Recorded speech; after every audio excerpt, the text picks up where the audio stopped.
I'm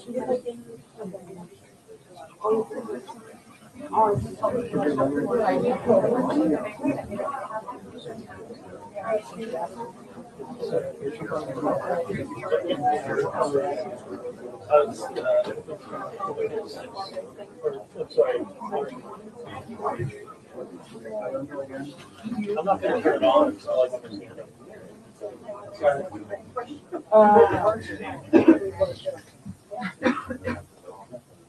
But I wasn't maybe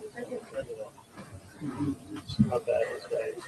Seems like all the light is around. Right out the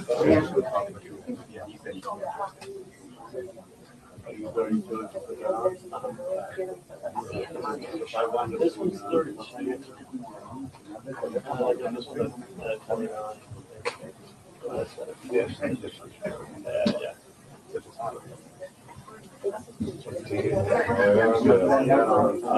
That's where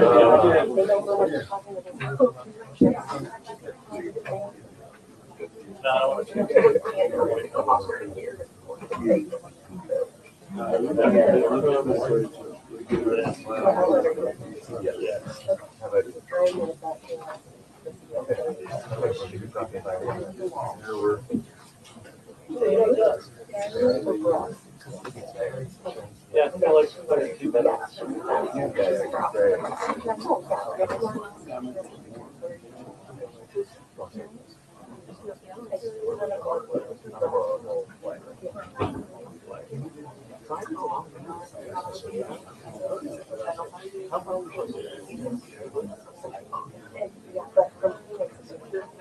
Okay.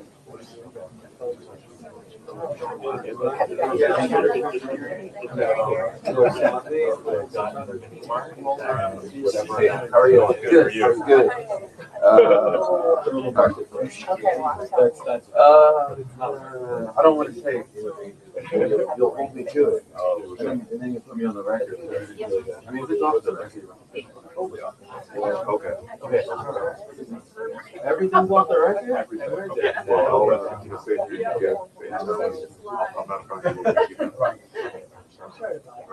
Yes. Do we have any idea who might be speaking to side chat? I'm about to tell you right now. No, thank you. Yeah, no problem.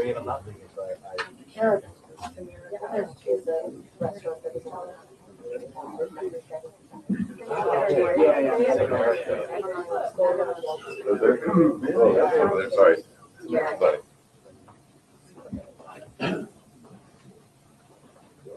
Several cables.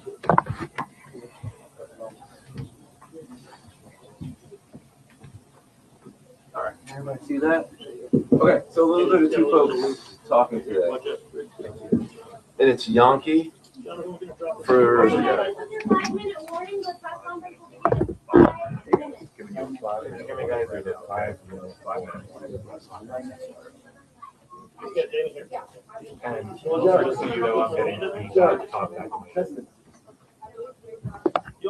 Test, check. I'm at a 1.2. Oh, yes, so they changed it up.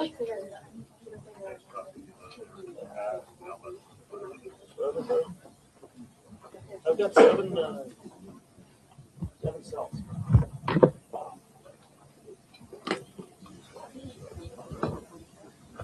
Yeah, I'm at 4,200 kilobytes.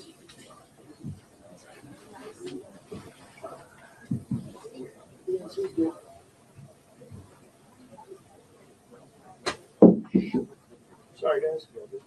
All right, guys, just a little bit of housekeeping for you. It's not going to go like it did last time, okay? We're going to call each person who checked in and in the order that you guys checked in. You're going to get one question, one follow-up question. That is it. If things are getting out of hand, we're going to wrap it up, okay? The sheriff is not doing any one-on-one interviews today other than what he has already scheduled, okay? If you need... I'm 65 and this is my first Tai Chi chair workout. Hope it's worth it. This is me after 2 months of Tai Chi chair workouts. I feel younger and stronger than in my 30s. Men over 50 should not be running, lifting, or crunching. There's a smarter way. All right, I appreciate your guys' patience. Sorry if I haven't responded to your emails. My name's Angelica. I'm sure I've been communicating with a lot of you guys, okay? Thank you. Thank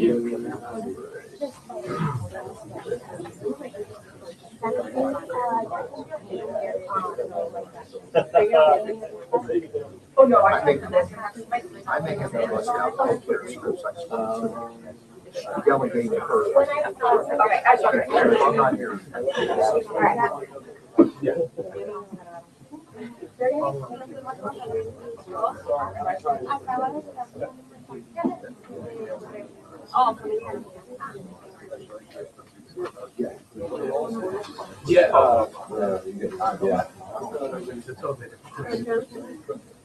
There's another insurance started up. Yeah, I'll start in 1 second. Is everyone pretty much ready to go? Because we are. Yes. Yes. Everybody's good? Anybody need a white balance? Anybody need a white balance? Anybody? No? Okay, so anybody need a white balance? White balance real quick? Who said aye? All right. Good. Anybody else? Good? All right, cool.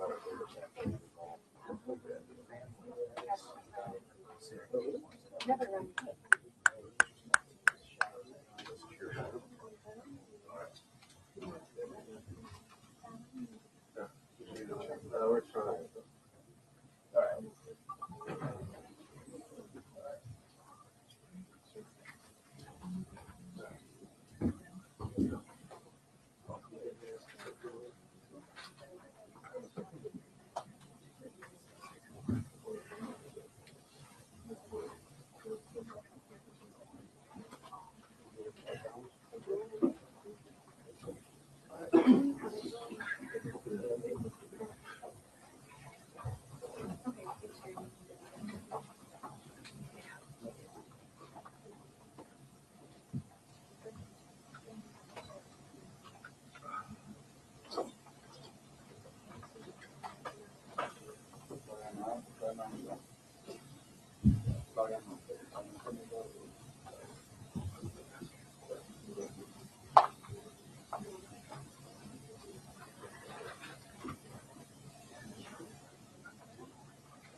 One more thing. We're gonna have a couple of things on the screen. Don't freak out about getting shots of that. We'll send that to you guys, okay? So you guys can have them looking nice. Okay? Thank you. Yep. If anyone is not on the email list, please email me. It's gonna be pcsepio@sheriff.fema.gov. Okay?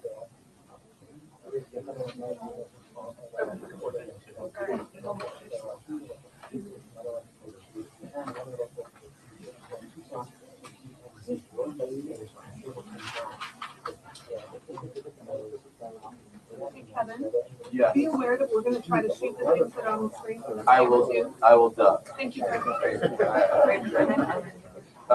Yeah, you. So why don't you go outside? Okay. Yeah, I'm not really into being on camera. Is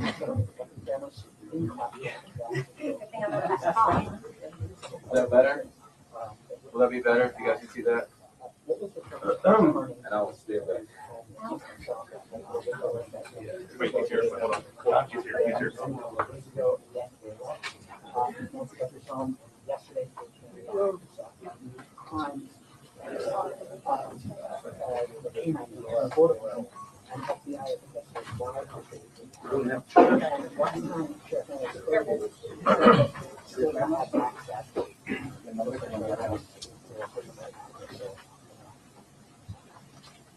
trying not to cover any of these microphones up. Good morning. I hope you've been kind of informed of the rules. That I'm going to try to get as many, if not all of you, an opportunity to ask a question. But last time we tried this, it was just kind of chaotic, people yelling. So I'd ask that you just kind of be patient with me, pay attention to the questions asked, because sometimes you guys want to ask the same question twice, and you're going to get the same answer. So help yourself get what you can out of this. I'm going to give you one question and a follow-up, okay?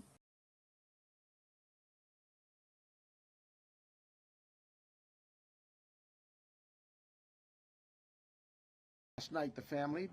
And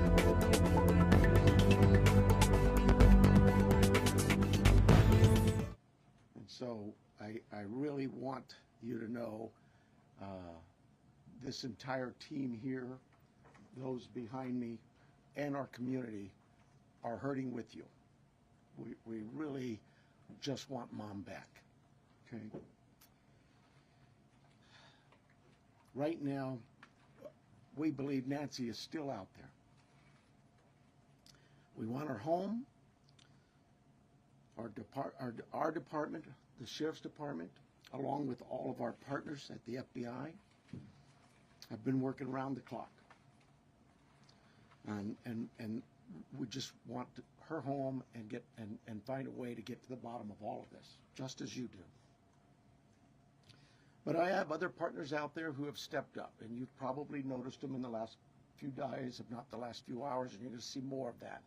Well, I've made a decision to contact our PCRIT team, and those of you not local, that's our Pima Regional Critical Incident Team. It's made up of law enforcement officers from this entire valley. Pasquayaki Police Department, Tucson Police Department, Marana Police Department, Oro Valley Police Department, Pima College Police Department, Tucson International Police Department, Sarita Police Department. There's so many of them, and they are going to help us tremendously. And that's really done because we have so much in front of us still, and we're hoping that, you know, I know the FBI has committed a very large number of men and women to partner with us, work side by side with us. We go do an interview, they're going to be there with us. We're going to go look at some evidence or process evidence, they're going to be right there with us. We're sharing every piece of information, all the data we can to get this thing solved. And it's important that my partners in law enforcement know and understand their roles, because it is very large, complex investigation with a lot of moving parts. And we're at that phase now where sometimes we're waiting, right? We're waiting for analysis, we're waiting for lab reports. But even then, when they come back quickly, for example, some DNA, we rushed what we thought was the best target for DNA. We did a rush through and got some of that back. The results were minimal. I think you all know of the blood on the porch. That was one we did. It came back to Nancy. That's what we know. But there's still more items that have been submitted. We just haven't got them back yet. But in the meantime, we're not just sitting on our haunches waiting. We do have a number of leads coming in, and that's why we brought in the FBI for one, but PCRIT as well, to be able to get out there and handle these leads as they come in as quickly and as expeditiously as we can. And every single lead is looked at, every one of them. And so we're gearing up. You probably have some questions about what you've seen in the last couple of days. I'll gladly answer those at that time. But it really is about getting our partners out there. To be fair, when we went to that scene the first night, Saturday night, it was just us. Since then, the FBI and others have asked, can we go and see it as well? And that's what you've been seeing. But it is a very important case to not just me and my team, but this entire community, all of our law enforcement partners. Suspects. I know there's been a lot out there about suspects, and I want to be very clear. At this time, we have not identified a suspect or a person of interest in this case. We are working our best to do that. But to be clear, we have nobody of interest or any suspects that you would consider a prime suspect. was just not there. We're not there yet. The timeline, I think we've got it on the board, do we not? This is a timeline that we have been able to develop with some of the things that we've had processed. Various pieces of electronics that we've gathered. And you look at some of this, and I know you're going to say, well, why did it take you so long to get this to us, Sheriff? Well, because one thing, it's got to go out and be processed at different lab sites. And sometimes that stuff comes back to us, and like you, we have questions. And we say, wait a minute, what is this about? What about this? Could it be that? And so it's sent back, or it's sent somewhere else. So, and that's happening with all of the things we see, that process, that review, and that questioning of, all right, what is it we're looking at? So I'll go over it with you. You can see it on the board there, but at about 5:32 p.m., these are approximate times. 5:32 p.m., Nancy travels to her local family's home for dinner and playing games with the family, and just visiting. At 9:48 p.m., which is very consistent to what we were told by the family, that Nancy was dropped off at home, and we know that because we have a garage door open at approximately, I can't stress that enough, at approximately 9:48 p.m. At 9:50 p.m., that garage door closes. Because that time we assume that Nancy's home and probably going to bed. Sunday morning, early morning at 1:47 a.m., the doorbell camera disconnects. At 2:12 a.m., software detects a person on a camera, but there's no video available. They had no subscription, and therefore it would rewrite itself. It just kind of loops, right, and covers up. That's what our analysis teams have told us. We're not done with that. We'll do all we can, but that's what it says. So it detects a person on camera. Could that be an animal? I imagine that's possible. We don't know that. We just have no video. But we're not giving up on that. 2:28. Nancy's pacemaker app shows that it was a disconnect from the phone. And at 11:56 a.m., the family checks on Nancy and discovers her missing. And at 12:03 p.m., 911 is called in to the Pima County Sheriff's Department. I believe it's about approximately 10 minutes later, 12 minutes later, our patrol teams arrive.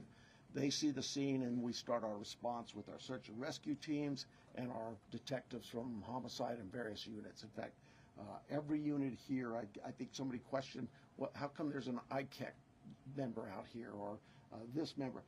Everybody in our criminal investigations team is a part of this team and part of this investigative effort. I think with that, let me make sure.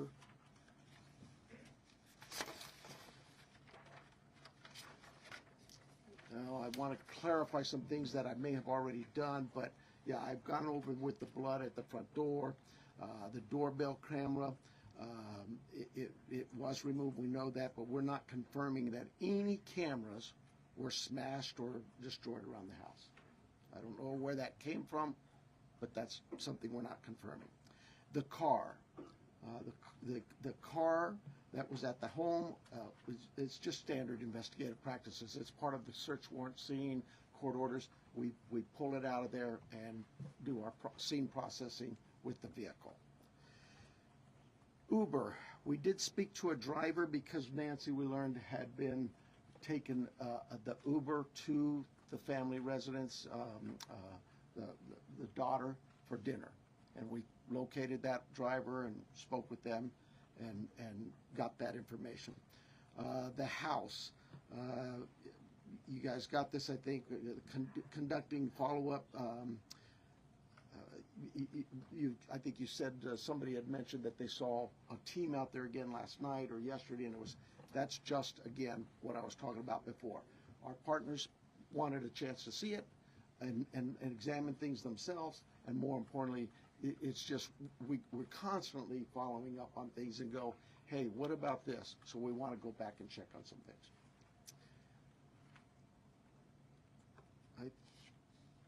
Oh, here's the other thing. Someone had mentioned there was forced entry. I have no clue where that comes from. We have been very consistent. We are not discussing that at all. Whether it's forced entry or not forced entry, that is something we're just not discussing. So I don't know where anybody got that information. I think I am about done with my piece of this. I'm going to bring up here Heath Yankee, and I think you know him if you haven't been here. John Edwards is the assistant agent in charge with the FBI here at the Tucson office. Heath Yankee is the special agent in charge for the state of Arizona out of Phoenix, and he will come up and speak.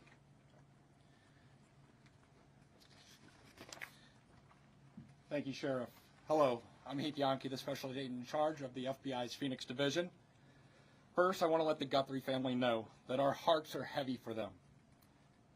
After seeing your message last night, it is clear that you and your family are in pain. Please know that we are doing everything to bring your mother home.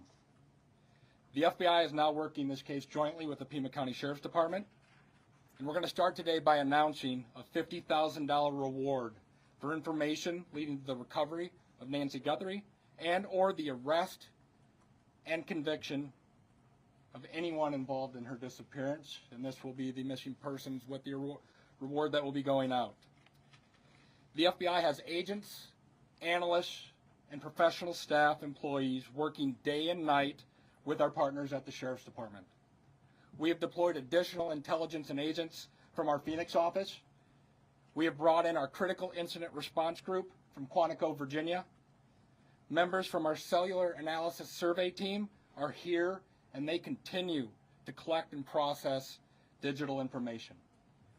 We are actively reviewing and analyzing information from all digital sources, which includes banks, social media companies, phone companies, and any other organizations where a digital footprint could have been captured.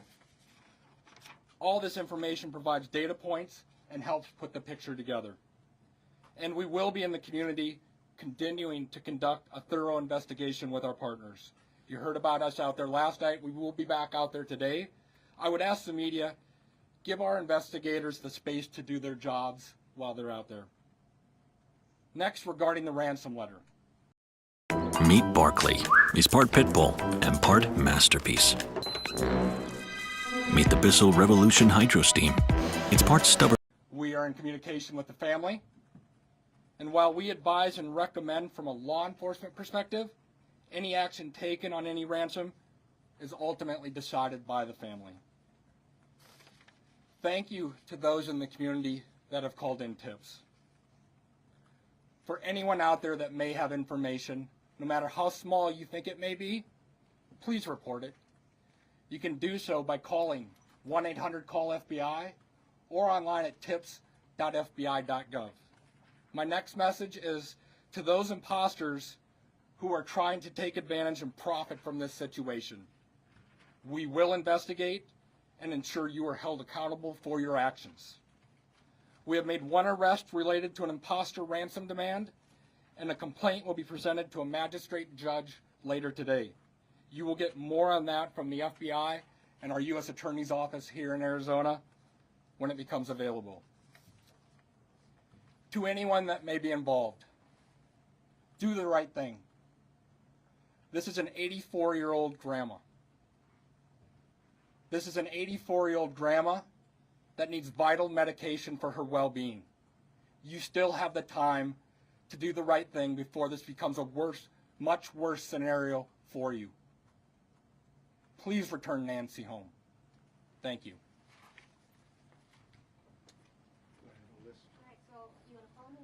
You can call them up. Okay, so the first person we're going to start with the list is going to be NBC National, Liz Prince. Right here. Can you walk us through that timeline from when you believe, if you look at this here, from 147 to 228, what you think happened there, and what particular software would have detected somebody on camera? Yeah, I don't. I know we know the software that was there. But I'm not. I'm sorry. I'm just not in the weeds. I know that. Think of your doorbell cameras. Somebody walks up. My wife's. if I walk up, she gets an alert, and it's usually something like that. A person's detected. So to understand then, one, does that mean that it was about a 45-minute span that this suspect or suspects would have been on the property? And then also, does this essentially mean that you've cooperated with the tech companies and you can officially say that no surveillance video is available from the home? We know that the tech company that we sent that camera off to, yes, they've said they've run out of ways to recover any video. Next person's going to be ABC News, Aaron Katersky. Yeah, I'm sorry. Was what 45 minutes? Can we say it's about a 45-minute span that somebody would have been on the property then, from 147 to 228? Yeah, I think those times speak for themselves, and it is about, like I say, those are approximates. So yes. I'm sorry. Who was next? Did you say? Aaron Katersky, ABC News. Hi, Sheriff. Thanks very much. Is there information that you are purposefully withholding because of the active investigation that might be leading you in a particular direction? You know, this is no different than any criminal investigation that we conduct here. Law enforcement has conducted investigations since 1865 here in Pima County. We're always mindful of what it is that's in front of us and what we should release and can release. There's legal guidelines that guide us, but there's also strategy too. So, you know, I'll leave that for you to determine. Now that you are having such an injection of manpower from the Pima critical incident team and the FBI, we could slow to bring that in at the outset. Should all of these resources been brought to bear sooner? I guess that you know, it's Monday morning quarterbacking. I do it all the time, so you have the opportunity to do it for me. I'll take that hit. CBS News, Jonathan Vigliotti. Sheriff, over here, has there been any proof of life, and has there been any sign of life? I'm going to, anything to deal with the ransom notes and that, I would defer to the FBI, but no, to my knowledge, we're still looking for Nancy. And for my follow-up question, if I can speak with the special agent, what was it about this apparent ransom note that now 3 days on, you first haven't been able to validate, and second, it warranted informing the Guthries of its existence? So the ransom note that was sent out there, obviously every lead in this case we are taking extremely serious. But not everyone is presented to the family. Why this one? Because this was the ransom that came in and it had facts associated with a deadline, with a monetary value they were asking for. And so at that point, what were some of those facts, if you can, because there's been a lot of speculation, as you know, if you could set the record straight. yeah, the ransom itself, one talked about an Apple Watch and one talked about a floodlight. We're not going to go into specifics. It's very important that we keep this investigation moving forward, and we don't want to put more facts out there that others then can use to try to profit from this. Who else we know CNN about next, Ed Lavandera. Hey, Agent, I want to follow up with you real quick on that. There have been, as far as we know, I think 3 ransom notes so far, 1 arrest. Are they all different? Or do you think there's different authors behind all of them? Or So the one that went to the media is the one we were currently investigating and working on. The imposter that I talked about, where an arrest was made early this morning, that there will be more information. We believe there's no evidence to connect this to Nancy's case. It was someone that was trying to profit from it, a total imposter. And Sheriff, you started off the press conference by saying you believe that Nancy is still out there. Do you have reason to believe that she's still out there alive, or are you fearful of the worst case scenario here, that she won't be found alive? Well, I'm certainly fearful of that. I think we all are. But it is we operate from a position that until we know she's out there, she's alive, and we're going to continue thinking that way until we find her. Fox Digital, Mike Reese. Yeah, sir. Mike Reese from Fox Digital. Sheriff, you said you've identified no suspects. Have you ruled out anyone she was with on Saturday night? You know, we've talked to so many. I'm sure that my investigators have feelings about this one's clear or this one isn't. But no, I wouldn't say anybody's ruled out yet, because what if I rule you out and then later I learn something else? No. So my follow-up, you mentioned that you don't know where the reporting of a forced entry came from. Do we know how whoever did this got into her house? That I would not discuss with you anyway. Fox News, Paul Morrow. Question for Agent Edwards, if I may. Agent Edwards, will the Bureau be submitting the DNA for investigative genealogical investigation relative to maybe hitting a relative, somebody if you will?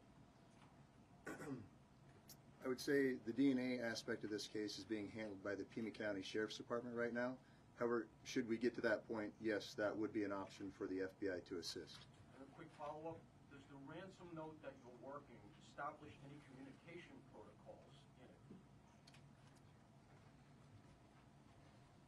it? No, it does not. And that is what I think is important, that if someone has Nancy and is demanding the ransom, that there is communication with the family. We talked about has been no proof of life, and there was no other demands within that letter. So they're still waiting for communication. ABC affiliate, Ashley Holden. Right here, Ashley Holden. When you say the doorbell camera was disconnected, do you believe that that camera was taken? We do not have it in our possession. We've not located it. And then a follow-up. I know that we've been hearing a lot about ransom notes. We were also hearing in that video that was put out by the Guthrie siblings, and I don't know if this is a question for the FBI or yourself, but the challenges of seeing an image and knowing that it's real. Could one of you address that? Has the family received correspondence, any images, videos? So we're not going to go into facts regarding this part of the investigation. I think part of that message was with AI these days, you can make videos that appear to be very real. So we can't just take a video and trust that that is a proof of life these days because of the advancements in AI and trying to actually get a proof of life that we can verify. But we're not going to go into anything the family may or may not have received. KOLD, Catherine Patterson. So in regards to a timeline on that ransom note, is that being an impact in your investigation? Are we nearing that timeline? I'm sorry, one more time. So in regards to the timeline in the ransom note, are we nearing that timeline? And is that playing a part in the investigation? We're not going to go again into specifics of that part of the investigation with the ransom note other than what we've put out there. We've been transparent. We're talking about we are working that ransom demand, but we don't want to go anything further than that could impact any opportunities. So thank you. Is there any additional physical evidence at the crime scene other than the technology that you guys are using for this timeline? Is there anything else that's helping you guys other than really the technology? Well, I think I said on day one is that it's technology that's going to really help us solve this case. But no, I mean, you know, we did do a process of that scene for biological evidence, so we're still hopeful that maybe something will show up there as well. Arizona Republic, Richard Relas. Agent Yankee? Yes. We saw on the scene, I believe it was you, taking a tripod into the home of the sister. How involved was the FBI, if at all, in creating the video? Any advice for the family on what to say to the video? I would say we use our expertise and provide consultation and advice anytime a family would ask for our advice in a kidnapping. It's ultimately the family's decision of what they put out and any messages they put out. But we were, obviously, you're all documenting every move we make. We were there last night in talking with the family. But every decision is theirs. Right, that was a tripod and a ring light. And Sheriff Manos, you said the blood was found on the porch and on the front stoop. Just wanted to verify that. I say porch, front stoop. It's all in that same general area by the front door. Front of the house. Front door, yes. What, given her medical condition and the fact that it was her blood, as you say, what would her medical condition do with her recovery if she indeed bled out or was bleeding when she left the house? Well, again, I've got to be careful for HIPAA, but I would say this. We know she is in need of medication, daily medication. And we also know that this is day 4 or 5 and still we don't know that she's getting her medication. That could in itself prove fatal. And for for the No, that'll be that question. For KGUN News, we have Craig Smith or Athena. I'll get that for you. I'll get that. Craig? KGUN, Athena, Oh, Craig Left. okay. Have you been in communication with anyone who you believe could be the kidnapper? You know, it goes back to what we talked about. Nobody's eliminated, but we just really don't have enough to say, this is our suspect, this is our guy, we know, or our gal. We just don't know that. And it's really kind of reckless to report that someone is a suspect when they could very well be a victim. It just, I bring to you, to the media, I plead with you to be careful of what it is we put out there, because we don't have anybody here listed as a suspect, and you could actually be doing some damage to the case, but you can do some damage to that individual too. Social media is kind of an ugly world sometimes. And how far out have you expanded your search these days? You know, I would tell you this, look, nothing's off the table. If we get a lead that there's somebody, hey, you've got this over here or over here, we're going, and that will expand and expand and expand. I think the FBI, with their billboards, they're now planning to put those up at every state around here, at all of our neighboring states. So, we use you, the national media, the FBI with their national outreach, to affect that for us. But as far as the actual investigation, naturally the scene is the primary, and we just keep spreading it out as we get more and more leads. Court TV, Cody Thomas. Right here, Sheriff. Actually, my question is for Agent Yonke. You know, we saw Savannah Guthrie and her sibling family put out that video last night on Instagram addressing, you know, the tragedy that this is, but also addressing the ransom letter saying they're ready to talk. My question is, did the FBI or any other agency help them craft that message to put out on social media? Like I said to the previous question, we have an expertise when it comes to kidnappings. And when families want advice, consultation, expertise, we will provide that. But the ultimate decisions on what they say and how they put that out rests with the family itself. And as far as suspects, I know we haven't identified one, but what type of suspect or suspects do we think we're dealing with here? At this time, like the sheriff has said, there is no primary suspect identified, so it could run the gamut. So. KPNX, Troy Hayden. Are you actively investigating the son-in-law in this case? I know there were reports earlier this week, and you refuted that. You said you haven't eliminated everybody. Have you eliminated him or come close to it, or are you actively looking at him? We're actively looking at everybody we come across in this case. Everybody. We would be irresponsible if we didn't talk to everybody. The Uber driver, the gardener, the pool person, whoever, everybody. It's so cliche, but everybody's still a suspect in our eyes. That's just how we look at things and think as cops. Does that mean we have a prime suspect? No, and the family's been very cooperative. They've done everything we've asked of them, and we want that relationship to continue. And sometimes people can be mean out there, and that can really harm us and harm our efforts.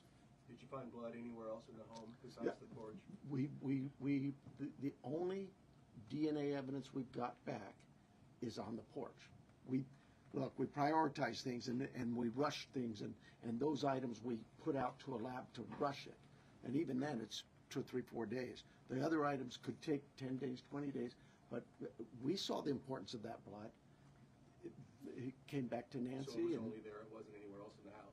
I don't know that. We processed the house for biological evidence, and we've not gotten anything back. Newsmax, Sarah Williamson. Hi there. My question is just piggybacking off our colleagues here about how far this search has gone.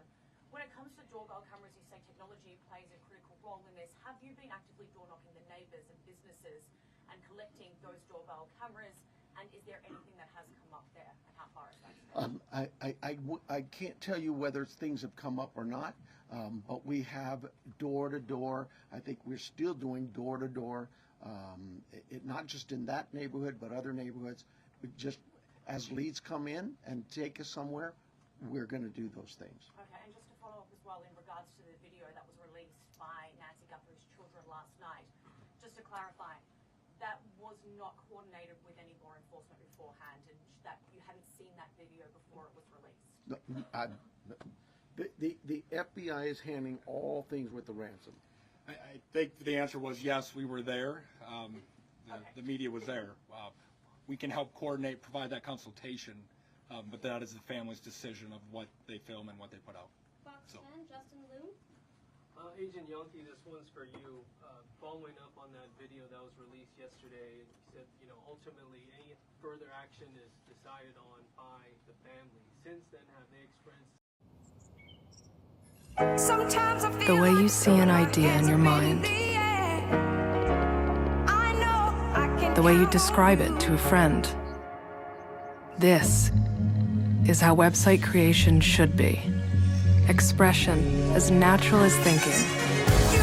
Let it out, shape it into something that could only come from you. This is the new way to create. Wix Harmony.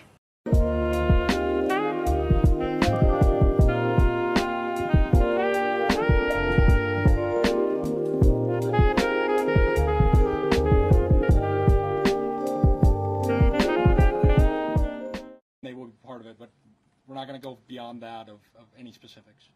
Sheriff Nanos, taking down the crime scene perimeter after Monday's investigation and really opening access to that property to everyone else, was that something you would do differently looking back, knowing that federal authorities also conducted a search yesterday?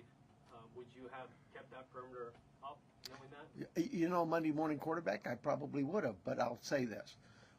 We processed the scene. We got what we thought was complete. My team did that. I have to have all the faith and trust in their abilities and their skills, and I think they went through that pretty well. But because another agency now steps in and wants to assist, we're just like with you, we're an open book. Absolutely. How can we help?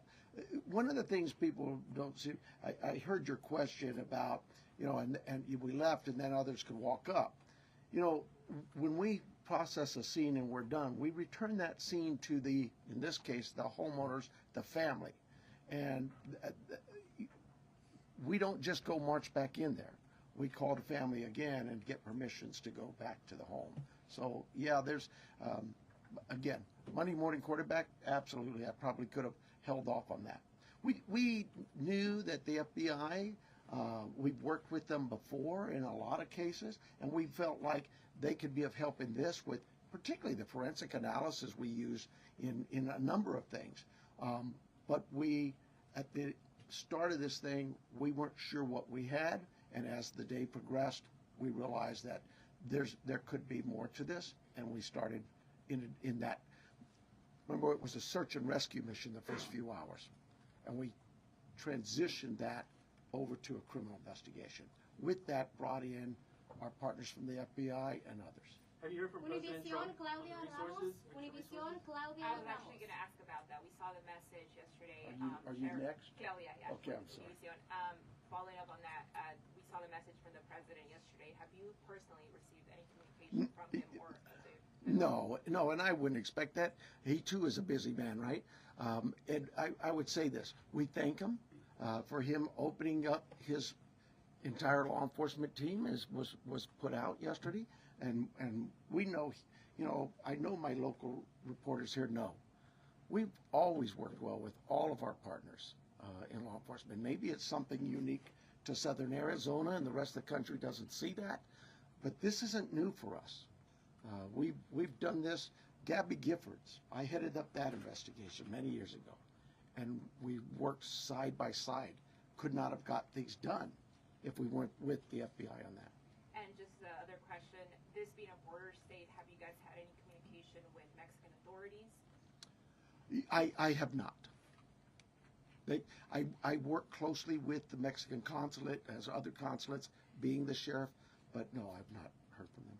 Arizona, Univision, Madrid. Hi, Sheriff. My question is, do you know, it's a two-part question, do you know what medication Nancy uses, and have have you checked local pharmacies and pharmacies around the state where they bought, per se, this medication to keep her alive, to keep her healthy, while still look for her? So we do know what medications, and we have contacted pharmacies. Probably need to go back to just make sure that they didn't. Maybe we contacted them early on. I know that night, Sunday night, Saturday night, Sunday morning. I know we were doing all the hospital checks, and that check was continuous every hour, going back out and physically in person. Deputies were going to each local area hospital and asking them to check their logs. My second question here is, I know you're looking for her in Pima County. Are you looking for her across the state now? And if so, if there's a particular area that you're focusing on right now? Well, we're looking for her everywhere, right? The FBI just made an arrest on a tip that we got that we thought there could be something here. It's statewide. The billboards are going to be out there across the country. We take leads from everywhere, and where those leads take us, we'll get there. MS Now, Alex Talbot.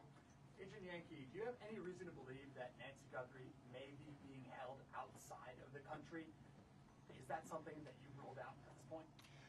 We don't have any of that information. We haven't ruled anything out. Like the sheriff said, we will follow the facts wherever they take us, whether it is outside of the state of Arizona or over the border. We will follow the facts and go there. But we have no indication anything over the Mexican border. And you mentioned on the ransom note there were details about the Apple Watch and the floodlight. Yep. The ransom notes that were sent out to TMZ, KGUN, and KOLD, are they all the same ransom note? Do they contain the same details in each of those individual ransom notes? The ones that I am tracking and aware of were the same. That went to TMZ also. News Nation, Brian Enton. Agent Yankee, sorry, over here. Yes. When did the first ransom note arrive? And the reason I ask is because the Apple Watch has been in the news and on social media, and you could see like floodlights on video. So was it before those things were out in the world? I don't have the specific time frame as I sit here today of what time it came in, but that you are right. Anyone could see a floodlight hanging down, could have seen some of those things. The watch has been talked about, so that timing is tricky, but that's why we're taking it serious no matter what and following the leads on that. But I don't have the time frame that the first note came in as I sit here today. Thank you. And my follow-up is for the sheriff. In the house, were there any signs that someone tried to clean up or maybe destroy evidence? I can't talk about the crime scene, so I'll give you another shot, another question. My other question is, I heard the agents say that it was a joint investigation now. At the other press conference, the FBI said they were assisting. Is it joint now? I mean, are both agencies in charge now? Look, there's no ego here. We in this part of the country, we'll take anybody's help. It's not about who's in charge. From day one, when we contacted the FBI, they were that gracious to say, whatever you need.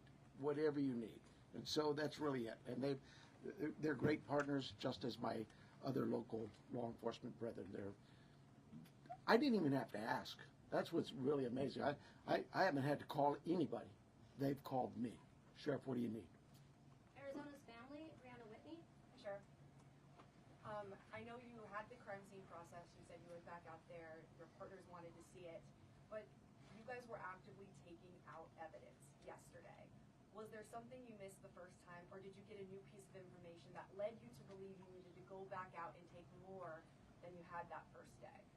I know that we get information that will come, and this is just any crime scene that we look at. We may go out to a crime scene and think we've got it all, go analyze the evidence, and something comes back and says, hey, did you check this? We're not going to just say, oops, and not go. Absolutely. In this instance, it really was the FBI just wanted to go, hey, can we take a look at it? Are you worried about that being contaminated at all because there was people in that? I'll let the courts worry about that. We will certainly be open to the courts of anything that's been removed from that house, and we follow the rules of laws. We get court orders and go back and reapply for another warrant if need be. All of those things we're very careful of. Arizona Public Media, Lynn Boyd. Ellen Boyd over here. that news release yesterday, there was a report of a trespasser. Has the Guthrie family dealt with any incidents, threats, whether that's trespassing, social media threats, anything of that nature? I am not aware of any of that. I know that we, as with any case, again, we would look at all of the background of calls to those families or their residents and see if there's anything there, or even in that neighborhood. Those things have been looked at. I don't know of anything that was reported in even the last 30 days or 60. Nobody's come to me and said, hey, next door you had a burglary. Follow up for the neighborhood where Nancy's home is. Can you give any more details on that trespassing incident? I don't have them. Telemundo, Jesus Gonzalez. It's for the FBI. I just have a question. Can we confirm if the FBI director is coming for investigation? Yes, Director Patel is being briefed several times a day on this investigation back in D.C. He does have a trip scheduled to Tucson that was pre-scheduled before this, but he is receiving consistent and constant updates from our team here. He's coming today? He is not coming today. And before you go to the next one, I know you may have had a follow-up question, but I think I overstepped you. So if you wanted to ask, I'll give you that opportunity. Thank you, I really appreciate that. Thank you, sir. Absolutely. Thank you. At what point do you deem the ransom note not credible if there is no communication that follows up since you received it? Like, what's that timeline where you say, no proof of life, there's no more, this isn't credible? I think we start to look at what the deadlines were in the note. First, I think was 5 o'clock today, and then it had a second deadline after that. So we are continuing in a normal kidnapping case. There would be contact by now, trying to discuss that. But those are the time frames we are looking at as we move forward. Are you able to say that second deadline that was given? I don't have that with me right now. So thank you. Sorry about that. Entertainment Tonight, Denny Directo. Yes, my question actually is for Agent Yonke. There was a report that said the ransom came from an email that the FBI was actually looking into that IP address. Any update on that? Nothing that I can release. Thank you. And then also, there's also conflicting reports about who was the last person to actually see Nancy and drive her home. We know she took an Uber to Annie's house, but can you confirm whether it was Annie or her son-in-law Tommaso who took her home that night? I think the timeline that the sheriff provided was a family member, but just family. We're going to go with family. Record TV, Vandry Piera. Sure. We are for national, so we're not familiar with the area, so we think that is a remote area. So my question is, why is it so hard to track a car or something suspicious that have passed through the area at that time? How difficult it is, because probably cameras around or something. Yeah, you're talking about the challenges we face in some of being in a rural area like this. Those are challenges we face all the time. We'd love it to have all the cameras in what we would consider a more urban nature type area. But once you get out into the community, that's not the only part of Tucson that is that way. And we just find ways to overcome those challenges. We don't just disregard it. We still look at ways to find, for example, ring cameras that might catch just a piece of something. It goes by, it doesn't catch the whole car. Those kinds of things. We don't give up. We still go out. But not at least a car that came out at that night. I can't. I mean, like miles from the house. We have cameras all over, and those things are being reviewed. Arizona Republic, Richard Reynolds. I'm a different person. Let's pretend. Did he get two? It's the second one. Was that you? Oh, sorry. No. All right. Thank you guys for keeping us honest. No, you already asked your question, so we're going to go to the New York Times with Reese. And I apologize for getting your name wrong here, Reese. Thibault? No, you're close. Thibault. Hi, Sharon. Hi. The 212, the camera that detected movement at 212, was that a different camera than the one that was disconnected at 147, and where was it pointed? We don't know that. We don't know which camera that was. When we did the software, it just told us that person was detected, but I'm unaware of which camera that was. So there were multiple cameras and you're not sure? Sure, there were multiple cameras at the home. Okay. And is there a possibility that this is not a ransom situation? And if so, what else could it be? Your guess is as good as mine. I would say absolutely there's a possibility that this is nothing to do with the kidnapping. But we cover all angles. We're not going to dismiss something until we actually know for a fact that it's one way or the other. People Magazine, we have Danielle Walker. So I wanted a little more clarity to follow up on his. Is there anything more you can say? Was this actually targeted or not? Do you have any? That's why we have the FBI to look at those areas where there may have been a target. Maybe it is a kidnapping. But no, we don't have anything to rule that out or to say it is. And as far as the ransom notes, there was a part in there about Bitcoin. Are you looking into that now, investigating? Yes, that's part of the investigation. Can you go and elaborate any further if you found anything or if there's any ties or any suspects tied to that Bitcoin? There is not at this time. Associated Press, Joe Goldendale. Hi, Sheriff. Just to follow up to You're Joe? I'm sorry. You're Joe? Goldendale. Oh, I thought you said Joe. Okay. Just to follow up to a prior question, you had said early in the investigation that authorities don't believe Nancy Guthrie was targeted. Why don't authorities think that Nancy Guthrie was targeted?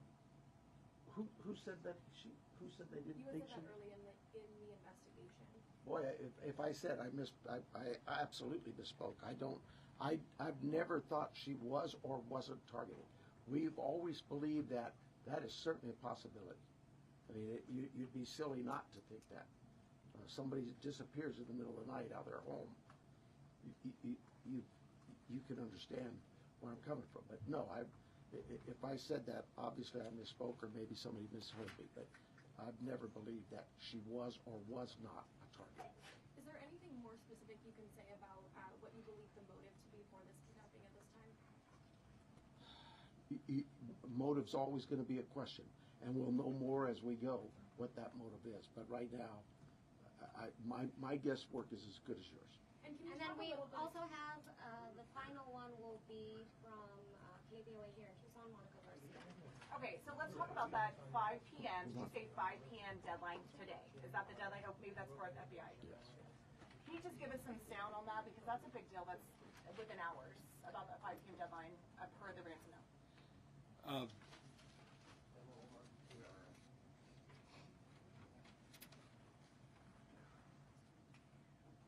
And then what's supposed to happen after that? So the ransom note that was distributed to the media did make a demand for 5 p.m. today, and if a transfer wasn't made, then I think a second demand was for next Monday. We're not going to go beyond that, but that was the ransom note the media received. Did it indicate what would happen if they didn't meet that ransom? Did they? We're not going to go into those specifics. Thank you. 5 p.m. Eastern. I'm sorry. I know it's not Arizona. It's 5 p.m. I don't. It's 5 p.m. And then, sorry about that. Inside Edition, Jim Murray. Special Agent Yonke, given the fact that the FBI participated in the creation of this family video, does that suggest your belief that the author or authors of that ransom note, in fact, have Nancy Guthrie? Again, we're taking the ransom note serious, and we are following that part of the. This is the quickest way to go from AI beginner to AI fluent in 2026. Watch this. So this is how I became the most dangerous person in the room. One habit changed everything. I replaced social media with micro-learning. Now, instead of wasting time on social media, I spend 15 minutes a day actually learning how to use AI for writing, planning, brainstorming, the real work. That's it, just one skill a day. This is the 28-day AI challenge built for beginners over 40. Starts tomorrow. Tap the screen to join us and try the one habit that really makes you unstoppable.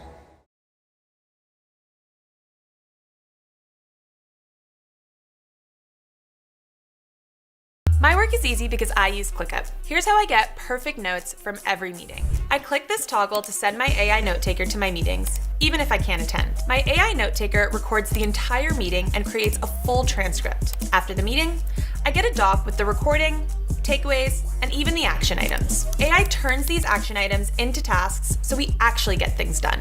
ClickUp makes work easy, from personal projects to running a multi-billion-dollar company. Click the link below to create your workspace for free.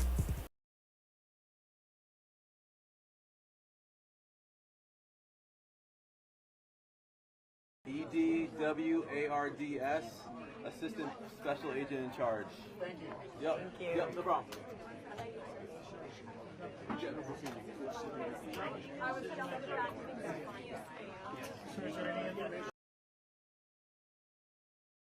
Really happy to have you here. All right, I have some stuff to show you guys. Less than 2 weeks ago, a week ago Wednesday, so that was January 21st, the Department of Homeland Security wrote to Hanover County, Virginia. Hanover County, Virginia is just outside Richmond, Virginia. It's Republican territory. Trump beat Kamala Harris in Hanover County by 26 points, just for context in terms of the local politics there. But on the 21st of January, Homeland Security sends a letter to Hanover County saying, we are going to build a Trump prison camp in Hanover County, specifically in Ashland, Virginia. We, Homeland Security, are going to build an ICE prison camp here. Just wanted to let you know. That letter was sent to the county Wednesday, a week and a half ago. People locally learn about that 2 days later, last Friday, with reports like this in the local press. The Trump administration wants to build one of their camps, wants to build a prison camp for immigrants in a Hanover County warehouse.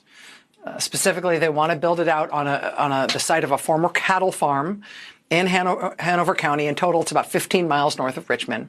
Right now, there is a 500,000 square foot warehouse on that site that ICE wants to use to convert into a prison camp. That warehouse was built by a company owned by a Canadian billionaire, a guy based in Vancouver, British Columbia. His company is apparently going to sell that warehouse in Virginia to ICE so ICE can build a prison camp there. So that news comes to the county on Wednesday. The news gets out locally that this is happening 2 days later on Friday.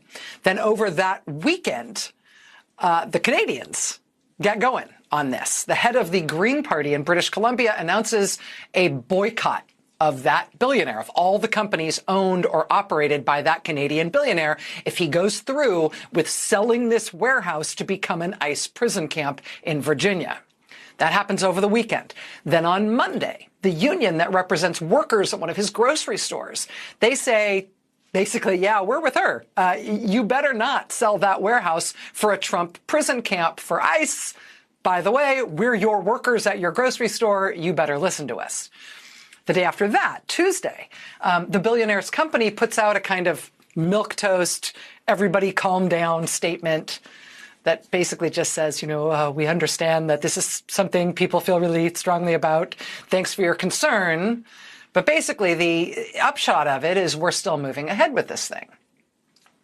That's Tuesday. Following day, Wednesday, a big outdoor advertising company that does tons of business with that billionaire's company, advertising company called Point Blank, they send the billionaire a letter saying, hey, if you help ICE build a freaking prison camp in America, in Virginia, we're never doing any business with any of your companies ever again. Well, that night, back in Virginia, back in Hanover County, there's a Board of Supervisors meeting.